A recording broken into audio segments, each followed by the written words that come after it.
দর্শক, আজকে আপনাদেরকে ঢাকা শহরের মধ্যে একটি মেগা কিচেন দেখাবো, যেইখানে প্রত্যেক দিন রান্না হয় প্রায় ৩৬০০ লোকের এবং একবেলায় রান্না হয় প্রায় ১২০০ লোকের। আজকে আপনাদেরকে ঘুরে দেখাবো সেই কিচেনটি কিভাবে সম্ভব হয় এত লোকের রান্না প্রত্যেক দিন।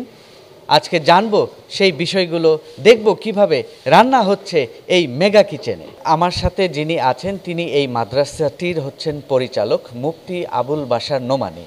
তার কাছ থেকে জানবো কিভাবে তিনি এত বড় একটি ম্যানেজমেন্ট সম্ভব করেন। হুজুর, আসসালামু আলাইকুম। ওয়ালাইকুম আসসালাম রাহমাতুল্লাহ। ভালোই আছি। ম্যানেজমেন্ট কীভাবে করি ভাই, এটা তো আমাদের এই জগতের মাদ্রাসায় এর চেয়ে বড় বড় মাদ্রাসাও আছে, এর চেয়ে অনেক বেশি ছাত্রের খানা পাক হয় এমন মাদ্রাসা ঢাকাতেও আছে, ঢাকার বাইরে চিটাগাং বা অন্য অন্য ডিস্ট্রিক্টও আছে। তবে আমাদের মাদ্রাসা মোটামুটি একেবারে ছোটও বলা যায় না, খুব বেশি বড়ও না, মাঝারি সাইজের বলতে পারেন। এখানে ১২০০ ছাত্র খানা খায় প্রত্যেক বেলা, অর্থাৎ ৩ বেলায় ৩ বার ৩৬০০ ছেলের খানা পাক হয় এবং ডিস্ট্রিবিউশন হয়। তবে তুলনামূলক আমরা একটু এই পরিপাঠিভাবে এটাকে পরিবেশন করার চেষ্টা করি। খানাটা পাক, খানাটা বন্টন, ছেলেদের নেওয়া ইত্যাদি, এটার একটা সুষ্ঠু পরিবেশ আছে। আমরা একটু কিচেনের দিকে যাব এবং দেখব যে আসলে এই যে ম্যানেজমেন্টটা, এই রান্নার যে প্রক্রিয়াটা, সেটা আসলে কিভাবে করেন। বা এই যে আমরা আরেকটু শুনেছি যে আপনার এই কিচেনে অনেক আধুনিক সংযোজন আছে যন্ত্রপাতির, যেটি আলহামদুলিল্লাহ এই ডান পাশে দেখেন, এটা হচ্ছে আলু ভর্তার বেশি। আচ্ছা, এটা দিয়ে আলু ভর্তা করা হয়। এটার দাম ১,০০,০০০ টাকা। এটা পাওয়া যায় চট্টগ্রাম ভাটিয়ারা থেকে কেনা জাহাজের মাল, পুরাতন মাল কিনে ওটাকে রিপেয়ারিং করে এখন আমরা ব্যবহার করতেছি। ১,০০,০০০ টাকা দিয়ে কেনা। ৪০ কেজি আলু এবং আলু ভর্তার জন্য যা পেঁয়াজ মরিচ যা লাগে, এটা দিয়ে এখানে রাখলে মেশিনটা ছেড়ে দিলে মাত্র ১০ মিনিটের ভিতরে সুন্দর ওটাকে আপনার পেস্ট বানিয়ে দিবে। আলু ছেলার মেশিন হলো এটা। এর ভিতরে ৩০ কেজি আলু একসঙ্গে দিলে মাত্র ২ মিনিটের ভিতরে একবারে ওরকম পরিষ্কার করে ধুয়ে পরিষ্কার করে দিবে। এখানে ৩০ কেজি আলু যদি দেওয়া হয় তা মাত্র ২ মিনিট লাগে। ২ মিনিট, মাত্র ২ মিনিট। আর এটা এমনি সময় করলে কতক্ষণ সময়? আল্লাহ, এমনি সময় করলে তো অন্তত ৩ জনে করলেও আধা ঘন্টা লাগবে। এবারে পাতলা যে ছিলকাটা ওইটা গেছে, আলু কিন্তু যায়নি মোটেই। অথচ এর আগে যখন আমরা চাইনিজ বিভিন্ন রকম ব্লেড দিয়ে ছিলতাম, বড়ি দিয়ে তো ছিললে অনেক বেশি যায়, চাইনিজ ব্লেড দিয়ে ছিলার পরও আমরা মেপে দেখছি ২০ কেজি আলু ছিললে ৩ কেজি মাইনাস হয়ে যেত। এরপরের কোন মেশিনটা দেখবো হুজুর? পেঁয়াজ কাটা মেশিন, বিশেষ করে প্রত্যেকদিন পেঁয়াজ কাটা হয়। এছাড়া কোনো সময় যদি দেওয়া হয় কি বলে ঢেঁড়স বা অন্য যেসব তরকারি ছোটো, বেশি ছোটো কাটতে হয়, ওইগুলোকে এতে কাটে। অনেক সময় সাশ্রয় হয়।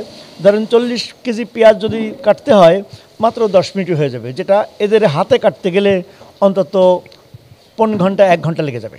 এদের আগে এই মেশিনগুলি হওয়ার আগে এরা ২৪ ঘন্টা কাজ করতো, কোনো আরাম ছিল না, এরা খুব অপারগ হয়ে যেত। আলহামদুলিল্লাহ এটি হওয়ার পরে এরা এখন যথেষ্ট সময় পায়। তারপরে রাত জাগতে হতো, প্রচুর রাত জাগতে হতো ওই ভাত পাকানোর জন্য। আপনাকে ওটা দেখাবো। ভাত পাকার জন্য একজন মানুষ তার প্রায় পুরো রাতেই জাগতে হতো বলা যায়। আপনার এই শাওয়ার আছে, এটার দ্বারা পানি দেওয়া হয় প্রয়োজন মতো। ওই প্রত্যেকটার ভিতরে পানি দিয়ে দিলে ওটা একটা আন্দাজ করে চোখের আন্দাজে দেয়, তাতে হয়ে যায় আলহামদুলিল্লাহ। দিয়ে এগুলো সাজায়, এইভাবে ওই ট্রেগুলো এখানে সাজায়। এক এক সাইডে আপনার ১২টা করে ট্রে ধরে, ২টা ডোর আছে, এক একটায় ১২ ২৪টা। এবারে ভাত যখন আমি পরিবেশন করবে তখন এই ট্রেগুলি বের করে এইটাই ঢালে। এই ভাত রাখার এই নৌকার মতো একটা বানানো, এটির ভিতরে ঢাললে ওখান থেকে এখানে একজন লিস্ট হয়ে দাঁড়া থাকে, ওখানে একজন বসে আরেকজন ওই জায়গাতে বল এনে দেয়। ওই বলের নাম্বার দেখে ইনি বলে দেন যে কত জনের ভাত দিতে হবে। কত তরকারির বল এখানে থাকে, তরকারিওয়ালা তরকারি দিয়ে দেন, উনি ভাত দেন, ইনি তরকারি দেন। একজনে বলে দিচ্ছে আর ২ জনে এই কাজ করতেছে, আর ২ জনে বল একজন আনে, ওইটা ভরা হলে নিয়ে যায়, আরেকজন নিয়ে দাঁড়ায় থাকে। বাবুর ছেলে মোটে সবাই সিরিয়াল মতো কাজ করতে থাকে। খুব অল্প সময়তে খানা দিতেও ওদের এই ১২০০ ছেলের খানা বন্টন করতে ৩০ থেকে ৩৫-৪০ মিনিটের বেশি লাগে না। কোনো সময় ব্যতিক্রম কিছু হইলে হয়তো সর্বোচ্চ ১ ঘন্টা লাগে, কিন্তু ছাত্রদের নেওয়ার টাইম আছে, এই টাইমের ভিতরে নিয়ে যেতে হবে, ১৫ মিনিট টাইম দেওয়া আছে। এখন আমি যে জায়গাটিতে দাঁড়িয়ে আছি, এই জায়গাটাতে কি আমি একটু ক্যামেরার মাধ্যমে দেখানোর চেষ্টা করব যে অনেকগুলো বালতি রাখা আছে সারিবদ্ধভাবে, সেগুলো আছে, বালতি রাখা আছে। পাশে আপনার তাকের ভিতরে দেখতে পাচ্ছেন বল রাখা আছে। এই বালতিতে এই ছেলেদেরকে ডাউল, আর ওখানে যে বলগুলি রাখা আছে ওখানে ২টো করে বল রাখা আছে। একটা বলে ভাত থাকে আর একটা বলে তরকারি। আর ওই বলে একটা সাংকেতিক নাম্বার দেওয়া আছে, এই বালতিতে একটা সাংকেতিক নাম্বার দেওয়া আছে। এইটি ভাত দেওয়ার পরে এটির পরে তরকারি দিয়ে এইভাবে রেখে দিয়ে এটা দিয়ে ঢেকে রাখবে। তো এখানে 8জন থেকে 10 জনের একটা গ্রুপ থাকে। 10 জন ছেলে আসবে না, মাত্র একজন সর্বোচ্চ 2 জন এসে নিয়ে যাবে এটাকে। যার কারণে এখানে কোনো জ্যাম লাগে না, লাইন লাগে না। আমরা লাইন দিয়ে খানা দিই না, জনে জনে দিই না। আমরা কমপক্ষে 8 জন সর্বোচ্চ 10 জনের একটা গ্রুপ করে দিয়েছি প্রত্যেক জামাতে ক্লাসে।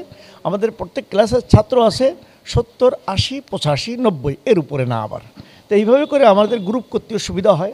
সেই গ্রুপ অনুসারে জায়গায় আবার লিস্ট হয়। এই পাশে আছে আপনার ম্যানেজারের রুম, তারা একটা প্রত্যেক বেলা লিস্ট ধরায় দেবে যে আজকে এই গ্রুপের অমুক ছেলে অসুস্থতার কারণে বা যে কোনো করে নাই, সে খানা খাবে না।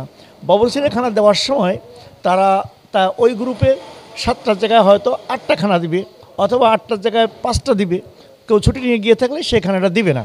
এইভাবে খানা রাখা থাকবে। ওই গ্রুপের বাকি ছেলেরা 2 জন বা 1 জন, সর্বোচ্চ 2 জন, 1 জন আসলেই ভালো, বা 2 জন এসে খানাটা নিয়ে যাবে।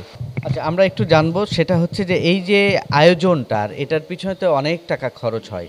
এই খরচটা কিভাবে হয় এবং প্রত্যেক দিন কত টাকা করে খরচ হয়? আলহামদুলিল্লাহ, প্রত্যেক দিন বলতে আমরা মাসিক হিসেব আছে আমাদের একটা ছেলের পিছনে আজকাল খানা খাওয়াইতে। আমরা যদিও যারা টাকা দিয়ে খায়, টাকা দিয়ে খাওয়ার ছেলেদের সংখ্যা অনেক কম। বেশি 750 ছেলেকে আমরা ফ্রি খানা খাওয়াই। টাকা দেয় ফুল টাকা বলতে 1200 টাকা, কিন্তু ওদের পিছনে খরচ যায় আমাদের সর্বোচ্চ 3300 টাকা। আমাদের 36 লাখের কমে কোনো মাসে খরচ যায় না। 36 থেকে 40 লাখ পর্যন্ত, যেহেতু মাল জিনিসের দাম আপ ডাউন করে, আমাদের একটা মোটামুটি হিসাব যে একটা ছেলের পিছনে 3000 থেকে 3300 টাকা পর্যন্ত খরচ যায়। এতে করে আমাদের বোর্ডিংয়ের খরচ আছে আপনার 35 লাখ থেকে নিয়ে 40 লাখ পর্যন্ত এবছরের খরচ। যেটা এবছরের তরকারির দাম অনেক অসহনীয় গেছে মাসখানেক আগে, এটি নিয়ে আমরা খুব বিব্রতকর অবস্থায় ছিলাম। আলহামদুলিল্লাহ সেটা এখন কেটে গেছে অনেকটা। আর লেখাপড়ার গুণগত মান হিসেবে আমাদের মাঝে, আমি শুরুতেই বলছি যে এটা কোনো বিশাল আকারে বড় মাদ্রাসা না, এটা মধ্যম পর্যায়ের মাদ্রাসা সাইজের দিক দিয়ে।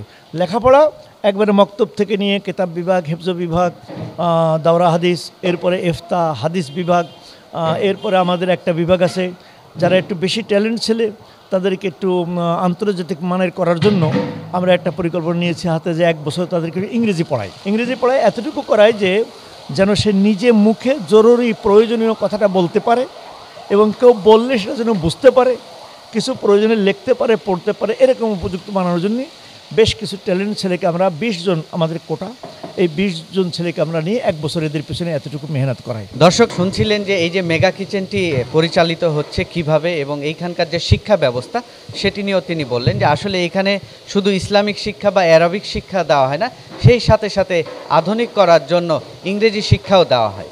সৈয়দ রাশিদুল, 71, ঢাকা।